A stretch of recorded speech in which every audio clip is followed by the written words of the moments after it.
안녕하세요. 열린문교회 성도 여러분들 반갑습니다. 오늘은 10월 달이 되는 또 10월 달로 넘어가는 첫 번째 주간이 여러분들과 함께 만나게 되는데요. 그동안 우리가 2011년도가 마치 어제 시작한 것 같은데 벌써 참 한 해가 다 간 것 같아가지고 한편으로 참 아쉽고 한편으로는 참 세월을 아껴서 더욱더 우리가 하나님 앞에 더 충성해야 되는데 라고 하는 그런 마음을 이제 우리가 갖게 되는 그런 시즌인 것 같습니다. 아무튼 불과 얼마 남지 않은 그런 시간 속에서도 여러분들 이 한 해 속에 하나님의 큰 영광을 만들어 가시고 하나님의 큰 축복을 만들어 가시는 저와 여러분들이 다 되실 수 있게 되기를 주님의 이름으로 간절히 축원합니다. 오늘 저와 함께 나누게 될 성경 파노라마 이야기는 10일과 신앙교육의 성공 사례라고 하는 그런 제목을 가지고요. 룻기서의 말씀을 저와 여러분들이 함께 나누도록 하겠습니다. 자, 여러분들 이 룻이라고 하는 그 여인은 여러분들 보시다시피 시어머니인 그 나오미를 잘 복양하는 그런 믿음 성숙한 그런 여인으로서 우리에게 잘 알려진 그런 이야기입니다.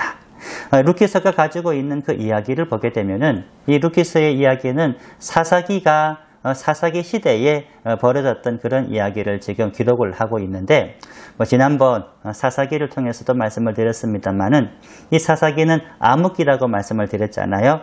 그래도 아무리 암흑기라고 하더라도 여러분들 보시다시피 이 룻이나 나오미나 또한 보아스와 같은 믿음의 소중한 또 백합화와 같은 그런 꽃들은 계속 자라나고 있었다라고 하는 것을 우리가 알 수 있는 대목이 되고요. 또 두 번째 보게 되면은 이 룻기서는 구약 성경에서 굉장히 중요한 위치를 차지하는 그런 성경책이 되어지는 겁니다. 그 이유는 뭐냐면은 참 신기하게도요. 이 룻이라고 하는 이 여인은 전통 유대인 여인이 아니에요. 전통 유대인 여인은 아니고요. 여러분들이 이제 모압이라고 하는 그 나라에 그곳에서 이제 이 나오미가 얻었던 며느리인데 이 며느리가 얼마나 믿음이 좋았던지 이 며느리를 통해서 다윗 왕가의 그런 신앙의 유전이 흐르게 되고요. 더 나아가서 여러분들 신약 성경에 들어와서는 우리 예수 그리스도의 조상이 되어지는 이야기까지 이어지는 그 가교의 역할을 하는 그런 여인이 바로 오늘 본문의 룻이라고 하는 그런 여인의 인물로 우리에게 보여주고 있는 겁니다.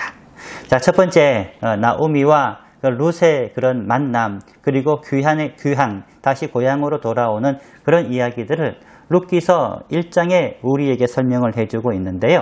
여러분들 이 지도를 한번 보시겠어요? 이 지도를 보시게 되면은 원래 나오미의 고향은 바로 베들레헴이었어요. 베들레헴이 나중에 다윗의 고향이 되기도 하고 예수님께서 탄생하시는 그런 탄생지가 되기도 하는데 여기에서 사해를 지나 바로 모압 땅으로 그 당시 베들레헴에 큰 기근이 들어가지고 먹고 살 것이 없으니까 이렇게 먼 길을 돌아가지고 이민을 떠나게 되는 겁니다. 이민을 떠나갔는데 어떻게 되었어요? 여러분들 참 안타깝게도 그 이민 갔던 그 현장 속에서 아이들, 이민 가는 사진을 또 붙여 놓았네요. 이민을 떠난 거예요.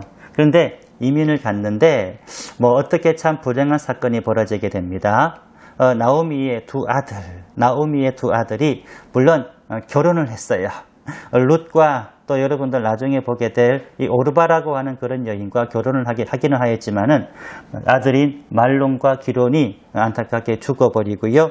또 이제 나오미는 어쩔 수 없이 이제 자기 남편도 죽고 자기 두 아들도 죽어버리니까 이 자신의 자부만이라도 아들이 없으면은 그 당시 사회적인 그런 환경 속에서 여자로서는 살아갈 수가 없으니까 그냥 고향으로 돌아가서 아버지 집으로 돌아가서 새로운 남자를 만나가지고 새 출발을 하라고 그렇게 이제 허락을 하고 보내주게 되었는데 이 오르바는 여러분들 이 그림에 보고 계시듯이 정말로 어쩔 수 없이 눈물을 흘리며 집으로 돌아가서 성경에서는 사라져버리는 그런 역사가 되지만 이 룻이라고 하는 이 인물은 어떻게 하고 있어요?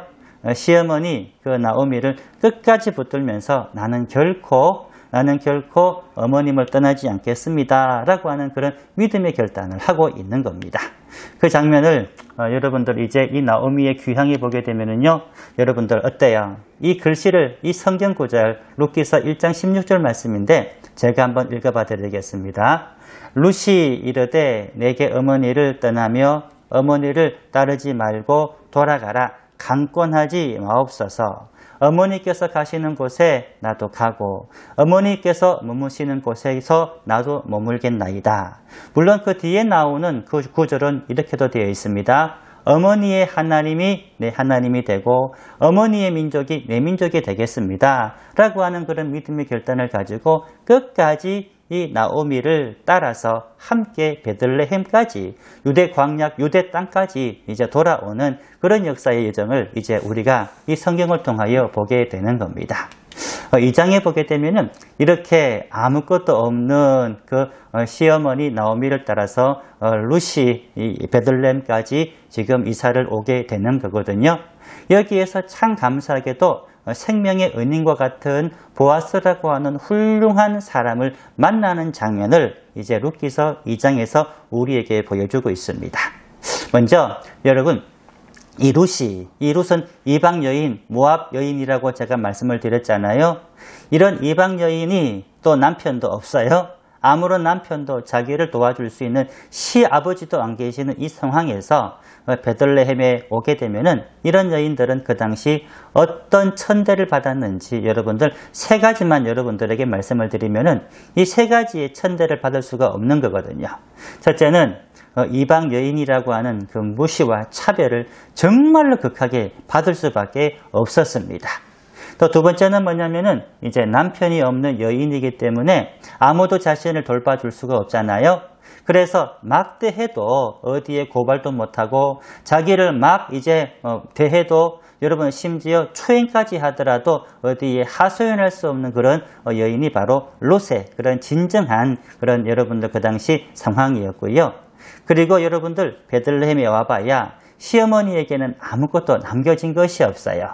혹독한 그리고 모진 가난만이 지금 이제 이 나오미와 룻을 기다리고 있는데 그럼에도 불구하고 여러분들 아까 보았던 오르바는 이것이 너무 힘에 겨워서 아버지 집으로 돌아가 자신의 이름이 성경에서 사라져버렸지만 룻이라고 하는 여러분들 이 여인만큼은 룻만큼은 끝까지 시어머니 그 나오미를 붙들고 하나님 믿는 그 신앙을 붙들고 함께 여러분들 이렇게 베들레헴으로 이주를 하여서 함께 고생하고 엄청난 그런 이제 모진 그런 시련을 이제 감당하고자 이제 마음으로 먹고 있는 겁니다. 여러분 이 룻이 여러분들 알다시피 이 룻이 이제 베들레헴에 오게 되면은 어떤 가난이 기다리느냐 한번 보세요. 여러분들 이제 룻이 먹고 살아야 되기 때문에 이 먹고 살아야 될 그 여인들이 취할 수 있는 유일한 방법은 이 밭에 떨어져 있는 이삭을 줍는 방법밖에 없는 거예요. 이삭을 주울 수 있도록 해준 것도 어떻게 보게 되면은 구약 성경에 나와 있는 율법에 보게 되면은 그 율법 계명 중에서 떨어진 이삭을 줍지 말도록 되어져 있어요. 떨어진 이삭은 바로 이렇게 불쌍한 사람들이 주워가서 먹을 수 있도록 식량을 삼을 수 있도록 그렇게 이 율법으로 배려를 해 놓았거든요. 그러다 보니 여러분들 이제 많은 주변의 사람들이 이렇게 이 여인처럼 룻처럼 먹고 살기가 힘이 드니까 여러분들 이렇게 밭에 나와 가지고요 이삭을 줍는데 이삭을 줍게 되면은 그냥 멀쩡하겠어요? 그 이제 그 주인의 그 하인들 다 남자 피가 끓는 남성들이잖아요.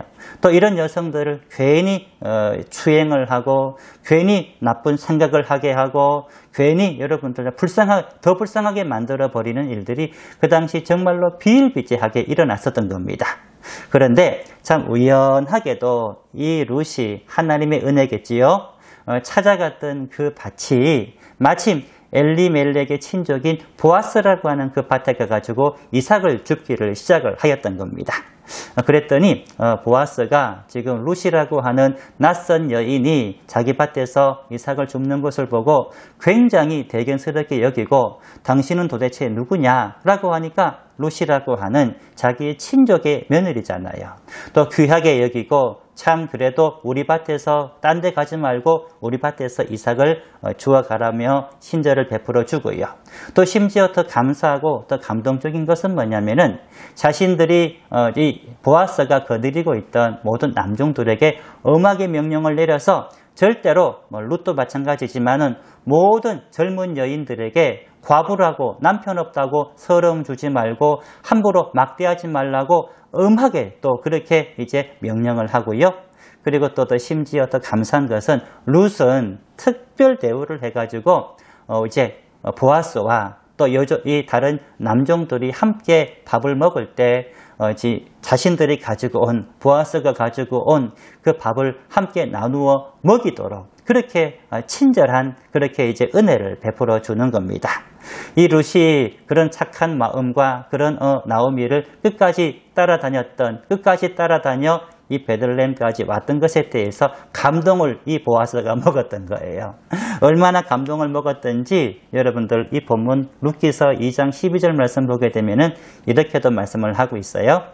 여호와께서 내가 행한 일에 보답하기를 원하며 이스라엘의 하나님 여호와께 그의 날개 아래에 보호를 받으러 온 내게 온전한 상 주시기를 원하노라 하는지라 라고 하면서 믿음으로 정말로 신앙으로 이 룻을 따뜻하게 보살피고 따뜻하게 여러분들 친절을 베풀어주는 그런 장면을 보게 되는 겁니다. 그리고 나서 이 룻은 너무 기쁘잖아요. 너무 행복하잖아요. 얼마나 다행스러운 일이에요. 만약에 보아스의 그 밭이 아니고 다른 밭에 갔었으면은 얼마나 험한 꼴을 당하고 얼마나 억울한 일을 당할 줄을 몰랐는데 마침 찾아갔던 것이 보아스라고 하는 그 사람의 그 밭, 또 엘리멜렉의 친족의 밭에 찾아가서 그 일을 하고 많은 친절과 많은 관심을 받았다고 하는 이야기를 여러분들 이렇게 보아스의 이야기를 나오미에게 이야기를 해주었더니 이 나오미는 깜짝 놀라는 거예요. 아, 하나님께서 과연 너를 도우시는구나. 하나님께서 과연 너를 도우시는구나. 사실은 이 보아스라고 하는 이 사람은 그냥 사람이 아니고 우리 친족인데 우리의 토지를 물려줄 사람이다 라고 그렇게 이야기를 해주는 겁니다. 토지 무르기라고 하는 그런 전통은요, 이스라엘 그 율법 속에서 참 특이하게도 만들어진 그런 전통인데 보통 여러분들 우리나라 같은 경우는 땅을 팔아버리면 그것으로 끝나잖아요. 끝나버리는데 이스라엘 사회에서는 그러지를 않았어요. 50년이 되게 되면은 희년법에 의해서 그 팔았던 그 토지를 다시 찾아올 수 있는 그런 법이 있었습니다. 그런데 50년까지 기다리게 되면은 여러분들 말씀을 예전에 한번 제가 희년 얘기하면서 말씀을 드렸나 모르겠는데 만약에 제가 땅을 팔아버려요. 그러면 제 밑에 우리 건영이나 찬영이 세대는 어림도 없고요. 찬영이와 건영이 바로 밑세대에서 그 땅을 찾을지 안 찾을지 또 그 땅이 더 밑세대로 내려갈지는 모를 정도로 까마득한 이제 먼 훗날에 이 땅을 다시 돌려받게 되어 있거든요. 그런데 만약에 그 땅이 필요해서 50년 되기 전에 한 10년이나 20년을 경고를 했다고 할 때 그 땅을 다시 물을 수가 있어요. 물을 수가 있는 것은 일정한 그 가격을 제시를 해서 이제 물러서 그 땅을 돌려받을 수가 있는데 이것을 토지 무르기라고 그렇게 이야기를 하고 있습니다. 그런데 토지 무르기는 이제 여러분들 누군가가 다시 사줘야 되는 거예요. 물론 자기가 이 땅을 살 수 있는 여력만 있으면 정말로 좋지만은 이 여력이 없을 경우에는 이 율법에 보게 되면은 이 가족의 가장 가까운 친척이 그 땅을 사주어서 그 사람이 그 가족이 이제 먹고 살 그 생계를 이제 이어나갈 수 있도록 만들어주는 그 당시에 유일한 그런 방법이 토지 무르기였습니다. 그런데 가까운 친족만이 물을 수 있다고 말씀을 드렸잖아요. 가까운 친족과 이제 이 토지를 물으려고 한다면은 제일 좋은 조건은 뭐냐면은 그 당시 계대 결혼을 해줘야 돼요. 이 계대 결혼법이라고 하는 것도 당시에 있었던 한 가지 이제 풍습이었는데요. 이것은 뭐냐면은 이제 형이 죽잖아요. 형이 죽을 때 형수가 있었어요. 이 형수가 아무런 후사도 남기지 않고 죽게 되면은 이제 여러분들 남편도 없고 또 아들도 없으면은 그 당시 고대 근동에서는 거의 죽은 사람과 마찬가지거든요. 그래서 동생이 계대 결혼, 대신 결혼을 해주어 그 아들을 남겨주어 가지고요. 이 여인을 다시 살게 해주도록 그렇게 만들어주는 그런 방법이 계대 결혼법이라고 하는 겁니다. 그래서 그 당시 토지를 무르기 위해서 가장 근본 조건은 뭐냐면은 여러분들 가장 가까운 형제와 결혼을 하고 또 형제와 결혼을 하여서 낳은 아들에게 이 토지를 주기 위해 가지고요. 이제 계대 결혼을 해야 되는데 여러분들 이제 대신 자손을 이어주는 그런 아주 그 당시는 히브리 민족에게는 그래도 유일하게 남아있는 마지막 방법이었습니다. 자, 그리고 세 번째 보게 되면은 이런 계대 결혼의 그런 이야기를 3장과 4장 17절까지 말씀을 보게 되면은 룻과 보아스의 그런 결혼의 그런 관계가 바로 대표적인 계대 결혼의 그런 관계인데 계대 결혼으로 토지도 물려주고 아까 보았던 나오미와 룻이 이제 여러분들 이제 정상적으로 생명을 이어갈 수 있는 생계를 이어갈 수 있는 또 자손을 이어갈 수 있는 그런 방법을 열어주는 그런 장면이 함께 나오고 있습니다. 먼저 보게 되면 어떻게 하느냐 이 그림을 보게 되면은 그런 거예요. 나오미가 룻에게 참 어떻게 보게 되면은 너무 가슴 아픈 그런 요청을 하는 거거든요. 지금 이제 어스름한 그런 초저녁입니다. 초저녁에 지금 보아스는 이 타작마당의 한 귀퉁이에서 이제 잠을 자고 내일 다시 일어나 가지고 또 열심히 일을 하기 위해서 이제 잠을 잘 준비를 하고 있습니다. 그때 나오미는 룻에게 참 여자로서 참 창피한 그런 제시를 하는 거예요. 이렇게 하라는 거예요. 룻에게 먼저 몸을 깨끗하게 씻고 새 옷을 입고 이제 타작마당으로 다시 돌아가 이 보아스가 자고 있는 그 잠자리에 발끝에 살짝 누우라는 거예요. 살짝 누우라는 거예요. 여러분, 오늘날 우리 여성들의 그런 여러분들 순결과 또 여러분들의 그런 경건이라고 하는 그런 이미지를 가지고 볼 때 사실 여러분들 이것은 안 되는 거잖아요. 안 되는 거잖아요. 그런데 계대 결혼이라고 하는 그런 관점에서는 보아스가 룻을 받아줘야 되거든요. 룻을 받아줘야지 이제 그 계대 결혼이 성사가 되고 이 보아스를 통해서 자신들의 후사나 자신들의 생계가 이제 계속 이어갈 수가 있게 되는 겁니다. 그래서 몰래 타작마당에 가가지고요. 보아스의 발치불 속에 살짝 들어가게 됩니다. 살짝 들어가게 됩니다. 그랬더니 이제 그 보아스가 룻이 자신에게 와가지고 지금 살짝 들어온 그 사실을 알고 이 보아스는 얼마나 놀랬겠어요. 이 보아스는 그래도 신앙인이고 믿음 있는 사람이기 때문에 룻을 굉장히 더러운 여자, 죄송합니다. 이런 표현을 써서 죄송한데요. 굉장히 더럽고 비윤리적이고 율랑녀처럼 그렇게 보일 수도 있었을 겁니다. 그런데 여러분들 이때 이 보아스가 어떻게 이 룻을 평가를 합니까? 그렇게 얘기를 하질 않아요.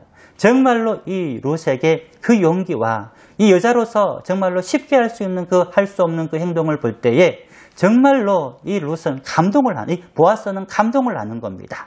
그때 이 룻은 당신의 옷자락으로 나를 덮어주십시오. 이 말은 뭐냐면은 자신을 이제 당신의 여자로 나를 받아주십시오. 이런 뜻이 되는 거예요. 그리고 왜냐하면은 당신은 우리 가족의 기업을, 우리 땅을 물려줄 사람이기 때문입니다. 라고 하는 그 이야기를 듣고 나서 보아스가 이 룻이라고 하는 이 여인이 왜 그렇게 하는지 이제서야 깨닫고 이해를 하게 되는 겁니다. 그래서 이 보아스는 이 룻을 어이없는 여자라고, 정신없는 여자라고, 더러운 여자라고 그렇게 내팽개치거나 그렇게 밀어버리지 않고 마지막으로 이렇게 인사를 하잖아요. 내게 복 주시기를 원하노라. 따뜻하게 이 룻을 위로하고 룻을 감싸주는 그런 장면이 3장 가운데 나오고 있는 겁니다.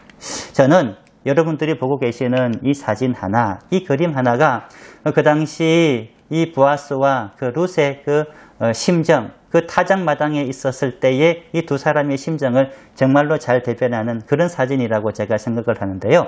지금 보세요. 지금 보아스는 지금 이 룻을 지금 자신의 발치 아래에 조용히 눕히고 잠이 드는 그런 모습을 보고요. 깊이 지금 고민을 하고 있잖아요.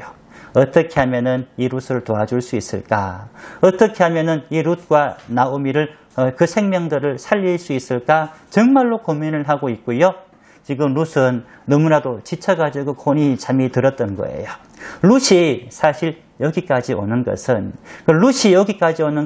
정말로 엄청난 결단이고 엄청난 고뇌고 엄청난 그런 여러분들 어머니 말씀에 대한 순종이었을 겁니다. 얼마나 힘들었겠어요? 내가 가야 되나 말아야 되나? 내가 굶어 죽었으면 굶어 죽었지 저렇게까지 내가 꼭 해야 되나? 정말로 온갖 생각들을 다 했을 거예요. 물론 내가 간다고 하더라도 갈 수는 있잖아요. 가서 보아스 그 발치 아래에 누울 수는 있지만은 그래도 이 보아스, 이 주인이 나를 얼마나 잘 대해줬고 친절하게 나를 베풀어 주었는데 이분이 이제 나를 더러운 여자라고 오해하고 나를 내치면 어떻게 하나? 온갖 상상과 온갖 머릿속에 그런 상상들, 그런 해석들을 다 했을 거예요. 그런데 이 보아스의 반응이 어땠습니까? 내게 복 주시기를 원하노라. 이 보아스의 마음을 정말로 잘 이해하고 왜 그러는지를 알면서 이 본문의 이 사진을 보니까는 어때요? 이 보아스는 어떻게 하면은 이 불쌍한 룻을 도울 수 있을까라고 그렇게 고민을 하고 있는 거거든요. 이 장면이 여러분들 정말로 어떻게 보게 되면은 이 룻기스에서 가장 결정적이고 가장 하이라이트의 그런 장면이라고 생각이 되어지는 겁니다.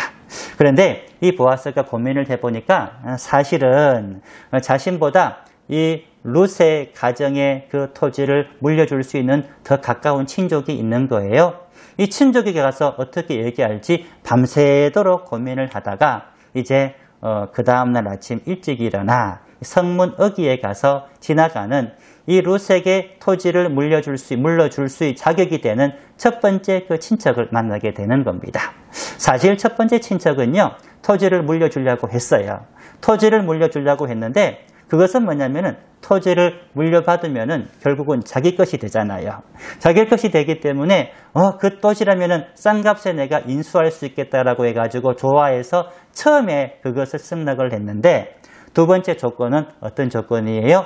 계대 결혼을 해주어서 계대 결혼을 통해서 태어난 그 아들에게 이 토지가 물려가야 되는 거예요. 그러다 보니 아이고 나는 안 하겠다고, 아이고 그러면 나는 안 하겠다고, 그러면은 다음 순위인 보아스인 당신이 하라고 그렇게 자신은 이제 거부를 해버리는 겁니다. 그 당시 거부를 할 때에 물론 이것은 뭐 거부한다라고 이야기보다는 이제 약속이 넘어가는 그런 단계죠. 그 당시 풍습으로는 이 그림을 잘 보시게 되면은 이제 거부하는 사람의 손에 지금 여러분들 뭐가 들려 있어요? 신발 한 짝이 들려있는 것을 볼 수 있을 거예요. 이런 신발 한 짝을 이제 상징적인 의미로 건네주게 되면은 이제 이것은 내 약속은 당신에게 넘긴다 라고 그렇게 이제 증표로 삼게 되는 겁니다. 이 신발 여러분들 뭐 냄새 나는 것 같지만은 이 신발 하나 때문에 룻이 살아나게 되었어요. 이 신발 하나 때문에 여러분들 다윗 가문의 그 가문의 조상인 그 할머니가 바로 룻이 되고요. 이 신발 하나 때문에 예수 그리스도의 족보에 이 룻이라고 하는 그 모함 여인의 그 이름이 자랑스럽게 올라갈 수 있게 되는 겁니다. 그래서 여러분들 보세요. 이제 이 보아스와 룻은 비록 계대 결혼이지만은 행복하게 여러분들 만나서 결혼식을 치르고 결혼을 정상적으로 그렇게 하게 되었고요. 또 결혼을 하게 되니까 여러분들 이렇게 아주 소망하였던 그동안 정말로 바랬던 이제 사내 아이, 떡두꺼비 같은 아이를 딱 탄생하게 되었는데 이것이 이제 나오미를 살리게 되었고 이것이 이제 룻을 살리게 되는 아주 불행 끝 행복이 시작되는 그런 이제 행복의 서망을 나리는 그런 이제 사건이 되는 겁니다.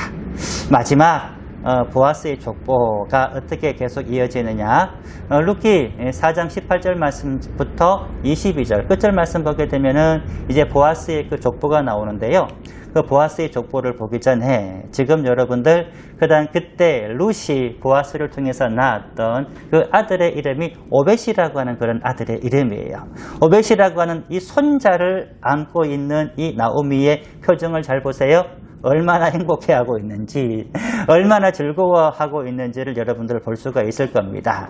아무튼 하나님께서의 그 역사는 바로 이렇게 우리에게 주시는 것 같습니다.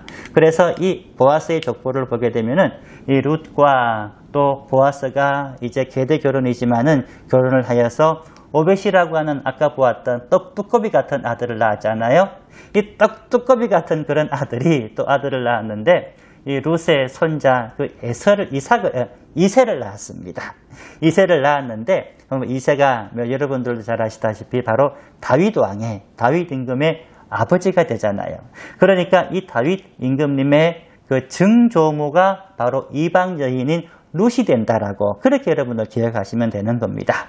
룻으로부터 보세요. 이제 이새 또 다윗, 솔로몬 쭉쭉쭉쭉 내려가서 결국은 어디까지 내려오는 거예요? 예수 그리스도까지 그 대를 이어서 하나님의 큰 축복의 가문의 대를 이어가는 그런 장면을 우리가 성경을 통하여 만날 수가 있게 되는 겁니다. 사랑하는 성도 여러분, 여러분들의 가문은 어떻습니까? 여러분들의 가문도요, 오늘 이 룻의 그 가문처럼 보아스의 그 가문처럼 행복한 주님의 가문으로 계속 이어지기를 소망합니다. 믿음의 대가 여러분들로부터 시작했다면 다음대로 이어지기를 바라고요. 이어진 이 믿음의 대가 또 여러분들 그 대가의 다음 때에서 끊어지는 것이 아니고 계속해서 이어져 하나님의 큰 축복과 하나님의 큰 영광 나타나는 여러분들의 가정이 다 될 수 있게 되기를 주님의 이름으로 간절히 축원합니다. 아멘. 오늘도 여러분들 룻기서를 함께 배웠고요. 또 다음 주는 또 룻기서를 이어서 또 재미있는 이야기를 가지고 돌아오도록 하겠습니다. 한 주간 잘 보내시고 건강한 한 주 되시기를 바랍니다. 할렐루야.